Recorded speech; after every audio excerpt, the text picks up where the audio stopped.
The end of an era. White House Press Secretary Jen Psaki gives her final briefing today. Our own Peter Doocy has been there from the start. So he joins us from the North Lawn. Peter, good morning to you. Good morning. Yesterday, Jen Psaki was asked if she would miss you, and she said, yes, I will. Said you guys had a very good professional relationship. Are you going to miss her? I think so, yes. And it is the end of an era, like you said, Ainsley, because everywhere that I've gone for the last year and a half, I have people rolling down their car windows to say, hey, Peter, you got to ask Jen about X, Y, or Z. And so she has never said, I'm not going to answer on that topic. And that's been a big help to everybody that's watching right now. So we will miss that. Right. She also gave more press conferences. I think she's right, than the whole Trump, anyone during the whole Trump 4 years, right? Yes, and she has given a ton more Q&A than this president. And a lot of the time when people will ask, why don't we hear from Joe Biden more, they'll say, well, Jen Psaki's at the podium. So there have been times that they have sent her out to give him cover, and she has done that very effectively if you are a White House official looking at this. And so that ends today, we hope. And she has always called on Fox every briefing, more than 220 of them, I think I saw somewhere. And we hope that that continues under Jean-Pierre. Yeah, Absolutely. we do. So, Peter, our team, our amazing team put together the Doocy and Psaki greatest hits. Watch this. Why weren't President Biden and all members of the Biden family masked at all times on federal lands last night? I think, Steve, he was celebrating. President Biden once said in 1983 he thought court packing was Time back machine. Oh, yeah. Did I say it's not a political issue? Yes, you actually said some call it a political issue. It is not. I'm always happy to have this conversation with you, even about your awesome socks you're having on today. Does the White House think that 16 cents off a barbecue has more of an impact on people's lives than gas being $1 more this time? I would say if you don't like hot dogs, you may not care of the reduction of costs. You don't have to like hot dogs. You can't buy a hot dog for 16 cents. Has President Biden ever been to the southern border? In his life? Yes. I will have to look back in my history books. What would you like him to do at the southern border, and what impact do you think that would have on the policies? Why doesn't he want to go? Our team in Texas is saying that you guys are starting to give smartphones to border crossers. Do you have an alternative suggestion for how they should be tracked? I, unfortunately, have not been asked to make U.S. immigration policy.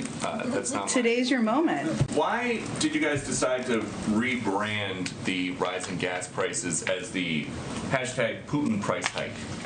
I mean, if you want to use that on Fox, I welcome that. But I think it'll get a lot of airtime. Can I provide one other update to you, since you asked me about crime yesterday, and I have a little more information for you? About crime? My question was about Well, you asked me a question about crime yesterday. Okay. So I was going to give you a little extra information. I followed up for you, Great. Peter. Thank you for that. We will include that in our I look coverage. forward to seeing it on Fox later today. It's on Fox right now, I Okay, think. I bet it is. That was very entertaining for the last year and a half. Peter, I read one of the interviews she has done over the last week or so, and there have been a million of them.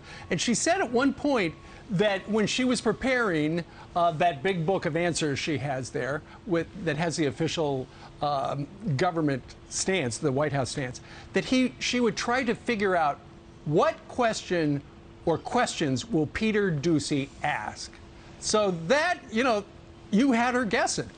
And I would say in that montage, which is great, good job to the Fox and Friends team for pulling all that stuff, a lot of very serious topics, but it could be sporty, and that's fun, and that's okay. And something that you notice there, it's not just me asking questions. She would ask me questions right back. When I would go in there with something that was not part of the White House talking point for the day, she would ask me every single time, who was saying that about us, or where are you getting that from? And so I always had to have it ready right away. And I think that all that extra homework that I knew I had to do, because when I challenged her, she would challenge me right back, probably has made me a better reporter. And so I am grateful to her for that.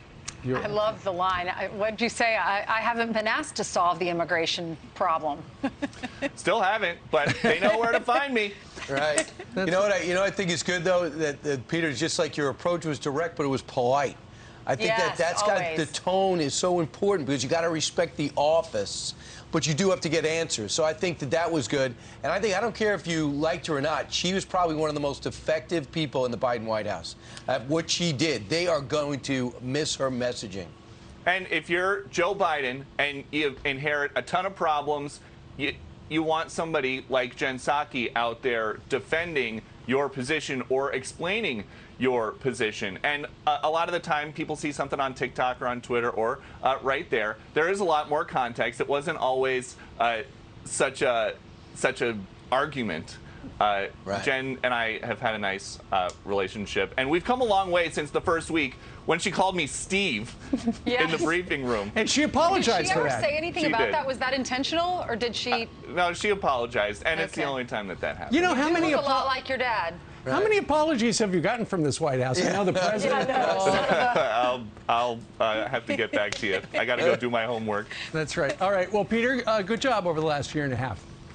Thank you, and Yeah. it's Jen's last day, but not my last day. So So you're Karine, not- Jean-Pierre, Yeah, if you're check. watching, I'll see you on Monday. So Peter, you're not check your going email. You're not going to go over to MSNBC to pep up her show? No. Okay, just curious. No. Check All right. your email. Has Does he have a pink slip? You never know. But I you, will Peter. say this: has she officially said she's leaving for MSNBC? Yeah. No, she is. But we know That's she the is. speculation. We know she is. Everything that has been written about her next step mentions MSNBC. Right. I'm Steve Doocy. I'm Brian Kilmeade. And I'm Ainsley Earhart. And click here to subscribe to the Fox News YouTube page to catch our hottest interviews and most compelling analysis.